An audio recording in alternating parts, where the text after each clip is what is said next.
Test 3. You will hear a number of different recordings and you will have to answer questions on what you hear. There will be time for you to read the instructions and questions and you will have a chance to check your work. All the recordings will be played once only. The test is in 4 sections. At the end of the test, you will be given 10 minutes to transfer your answers to an answer sheet. Now turn to Section 1. Section 1.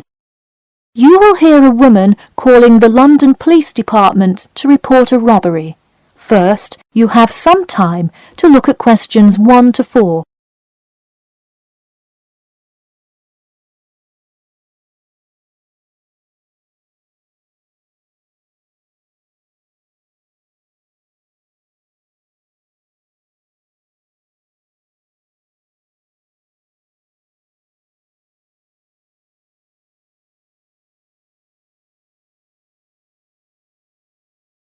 You will see that there is an example which has been done for you. On this occasion only, the conversation relating to this will be played first. Hello, London Police Department. Yes, I would like to report a robbery. The woman says that she would like to report a robbery, so robbery has been written in the space. Now we shall begin. You should answer the questions as you listen, because you will not hear the recording a second time.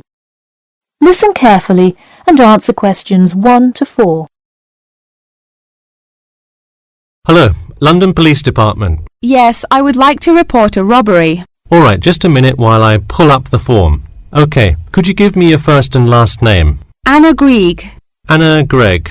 G-R-E-G? No, Grieg. G-R-I-E-G. Got it. All right, moving on. Gender, female. Date of birth? 15th of March, 1980. All right, thanks. Just a few more personal information questions, and then we can address your claim. All right. What's the address? 4 Ellendale Street. That's E-L-L-E-N-D-A-L-E. Oh, right, Ellendale Street. Yeah, we've had a lot of break-ins in that area lately. And the postal code? W5 2AT. And are you a citizen of the UK? No. OK. What type of citizenship do you have? Well, I lived in the United States for most of my life, but I am actually of Grenadian nationality. OK. So is that the country that issued your passport? Yes. All right. Before you hear the rest of the conversation, you have some time to look at questions 5 to 10.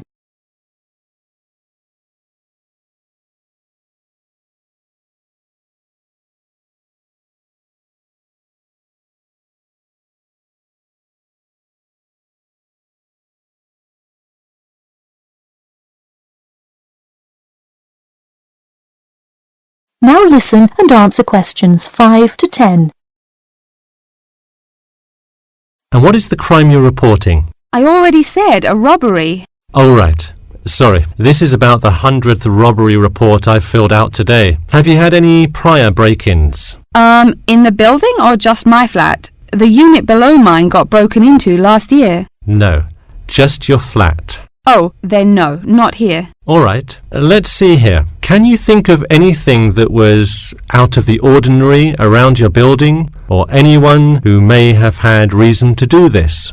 No, it seemed like just a normal evening. I didn't see anyone suspicious and can't think of anyone that would target me specifically. How long has this been your place of residence? Let me think. I moved in on February 1st and it's October, so it's been about 8 months already. Wow, time flies. And that is just for Ellendale, yeah? Yes, I have lived in the UK for just over 1 year. I see. Can you give me the first and last names of all members of the household? Actually, I live alone. OK, so no other occupants. And can you give me a brief account of what happened? I left to go to a dinner party at 6 p.m.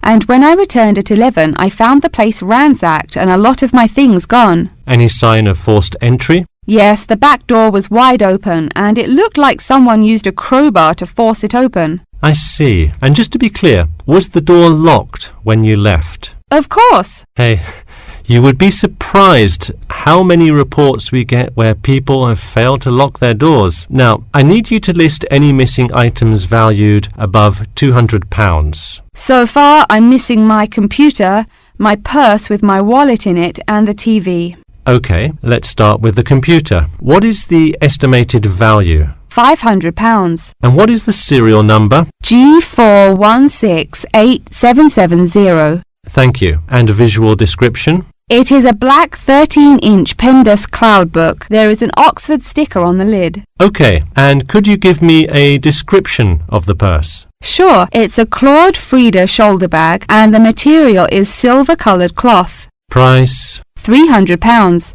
OK, that concludes my report. I'll submit it and we'll let you know of any developments. That is the end of section 1. You now have half a minute to check your answers.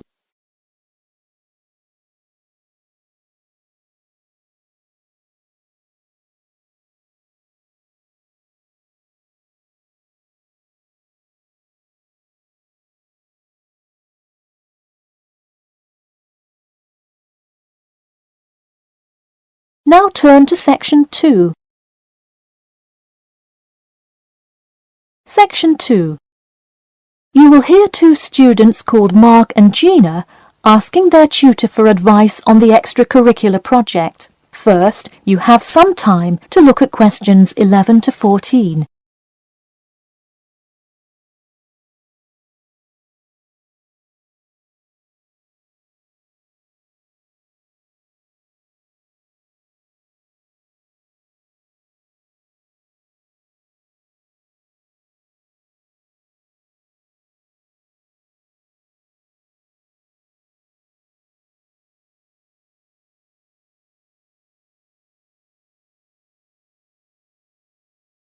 Now listen carefully and answer questions 11 to 14. Hi Mark. Hi Gina. What can I help you with? So we were hoping you could help us with this extracurricular project. Sure. What is the topic? Attending business school. This sounds like a great idea. So you're going to explain the requirements for getting into business school? Not exactly. It will be more broadly about the experience, the academics, accommodation, and social experience that comes with being part of the business school. I see. So would your audience be the general public? Well, we would probably want more to focus on members of the institution. We would especially like to reach individual applicants to the business school. I see. Now, what form will this information be? You could give a talk to all the summer courses. All you'd need is permission from the course director. Or you could pass out information outside the student union. Those are both good ideas. What about sending out pamphlets in the mail? Most college students never check their mail. Maybe you could make a video and show it on campus. That's a great idea. We'll do the video. Great. And as members of the business school, do you have an incentive to attract new students? If so, this idea is a great way to do that. No, the idea actually came about because of how much students like us worry about their studies. Yeah, when I got into business school, there were a lot of things I had not prepared for, so the video would cover a lot of things Mark and I wish we had known upon entering business school. Right. Before you hear the rest of the talk, you have some time to look at questions 15 to 20.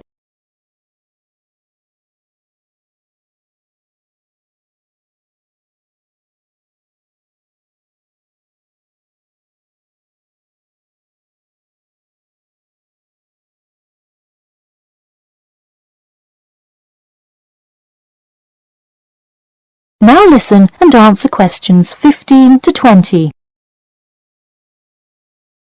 What would you talk about first? The first and probably most important section would be academics. Good idea. So, would you provide guidance on what courses to take? We want to focus especially on the approaches professors take, their teaching methods. It is far different than what students are used to in high school and even in liberal arts college. Good idea. And how long do you think you would spend explaining academics? We'll probably spend 7 minutes on it. We also have some ideas for talking about housing, food options and stuff like that. We're not really sure how to tie it all together though.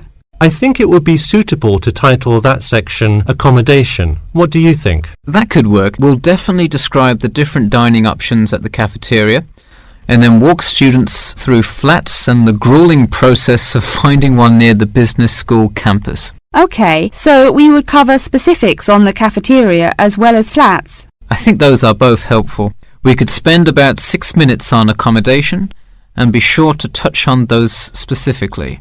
Great. Is there anything else you would talk about? We definitely want to go over the social aspect of attending school here. Of course.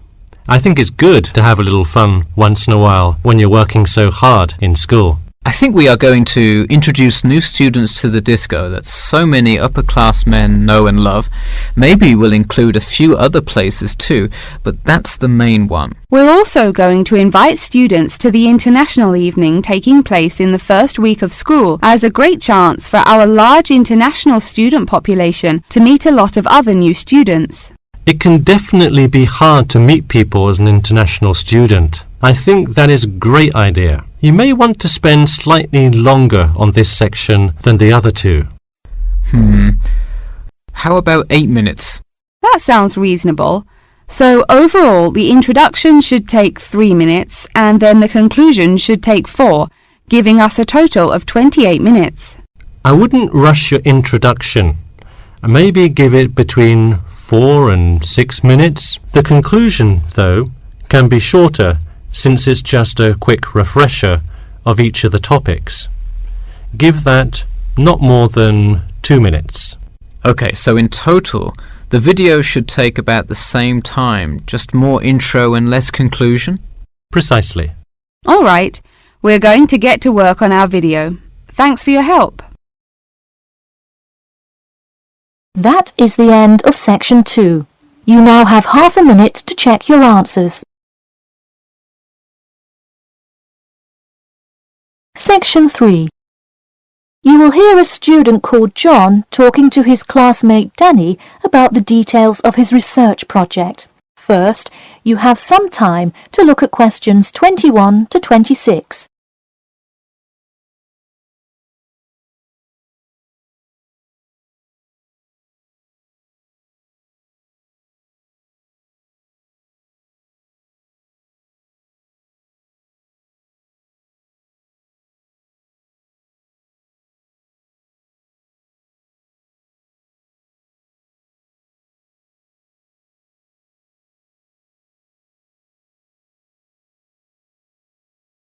Now, listen carefully and answer questions 21 to 26. So, tell me about your research project, John. I created a questionnaire for the study to determine people's opinions of the relative feasibility of earning a living in Brisbane. Oh, cool. How is it scored? Are they all multiple choice questions? Well, the questions consist primarily of yes or no responses. There are 2 free response questions at the end. Participants will use a computer to fill in their answers. That way, it is really easy to analyze the data afterward. Great. It sounds like you have a pretty solid idea of what you should do. Just don't forget to submit a copy of your plans to Professor Curran by the 15th. Oh, I almost forgot. You don't do it for the high grade or a praise, but he can review and give you feedback. Right, that will be helpful. He has been conducting studies like this for 30 years now. Yep. Oh, and I'm curious. Are you going to be in the room giving subjects directions for the questionnaire? Well, I think the instructions will be provided by another representative who will not be analysing the data. I want them to feel they can answer and be completely anonymous, so I will not be in the room. Anonymity is really important for this study. I agree. Good idea. You should tell the representative to remind subjects to fully consider both sides of each issue. Sometimes it's really easy to immediately check yes or no without stopping to think about it completely. That's so true. It's like a race to finish the questionnaire first or something. I'll make sure to include that in the instructions. This report has to be perfect. Wow, what's the big deal? I know it's part of your grades and all. Well, it's that, but also a well-executed study could grab the attention of faculty in the department, which would be a huge deal. So, for attention? No, silly. I mean, I could really gain the respect of professors, who may later take me on as a graduate student in their labs. Oh, I see. Before you hear the rest of the talk, you have some time to look at questions 27 to 30.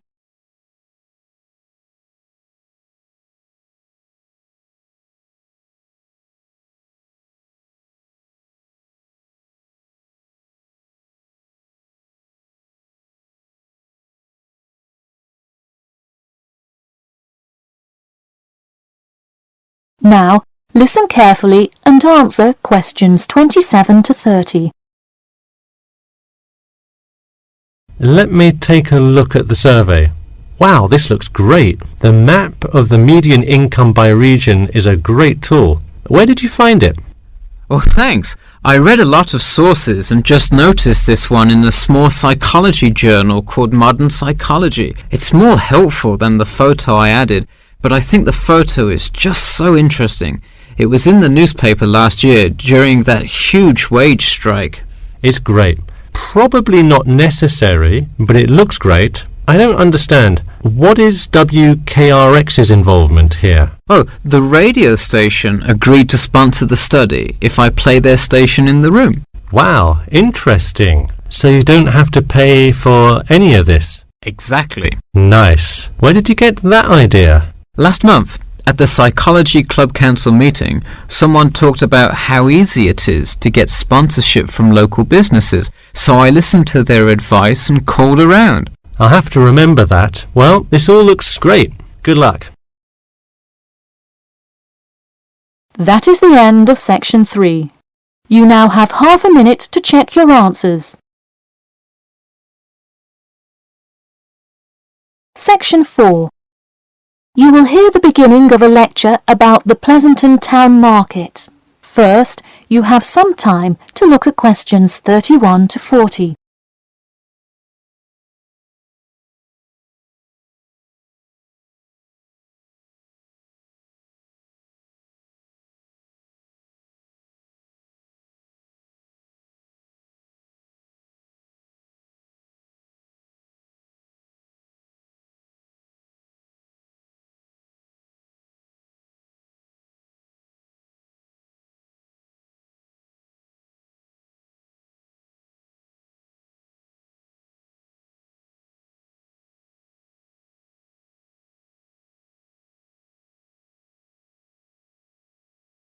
Now, listen carefully and answer questions 31 to 40. Good afternoon. In the last few lectures, we've been covering the social and political pressures that influenced the rise of the rebellion of 1679. Today, I would like to focus on the Pleasanton Town Market. Now, why are we talking all about some market? It's not like it was the first market ever, or even a particularly large market. The Pleasanton Town Market is important because it is often mentioned in the literature found in the library. If you have ever been there, you have probably seen all of the handcrafted items sold there now. But what was originally bought and sold in the town market? In the beginning, the market sold products such as meats, furs, and simple tools. Over time, though, it became known as the place to find quality livestock. People came from all over the world to find the biggest and best cows, pigs, and chickens. In fact, the profits from the town market became the savior of a plummeting economy during a time of much turmoil. Not to be confused with the Reconstruction era, a period of rapid development came about in the 1660s as a result of the market's vendors contributing their profits to building up much-needed public facilities and defense, which would later make a huge impact on the outcome of the war. For many years, the market flourished and began to draw in large tourism crowds in addition to the throngs of livestock customers. However, as revolutions in farming came about, more people moved to farms far from the city centre. Customers grew more and more reluctant to travel all the way to the town centre for their meats, when they could easily choose to buy from local farmers near them for a fraction of the price. With such a fall in the profits of the town's major profit generator, some quality town planning was needed. In the mayoral election of 1668, a young man of little fame just barely claimed the popular vote, none other than the now legendary John C. Wiley. Wiley's first decision as mayor of Pleasanton was to deal with the quickly failing town market. The building with the large clock was a landmark that had symbolized growth in Pleasanton for a generation. Wiley decided to use the notoriety of the town market to set an example. During the historical Rotterdam Rebellion, Wiley gave all those involved lifetime prison sentences in the very same building. It stayed a prison for about 50 more years until they transported all remaining prisoners to other facilities and turned it into the historical monument today.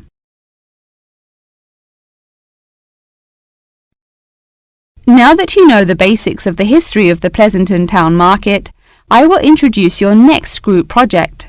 I want you to make a short film based on the real historical events that occurred in Pleasanton before and during the uprising. I will give you some class time to look through the library's reference section, but you will be responsible for conducting further research outside of class. I suggest starting by looking for information on the market itself. You'll find plenty of information. In fact, some students complain that there is actually too much information on it. On your own time, you could find family members of old war veterans to conduct interviews. Sometimes they provide wonderful insight that you wouldn't find in proper history books. But be careful, an interview that is riddled with bias is useless. I myself have some very old photographs here that you are welcome to take a look at for some inspiration. I'm lucky enough to own this one of Jim Wiley himself. Very interesting to see, but does not provide enough information to add much to your film. Feel free to take this film into whatever direction you choose. You could even do a crime thriller based on real outlaws. All you would have to do is look through the newspaper archives in the crime section during that time period. Try to get as much detail as you can, but you may end up having to draw your own conclusions. Okay, that's enough from me, so let's go on to... That is the end of section 4. You now have half a minute to check your answers.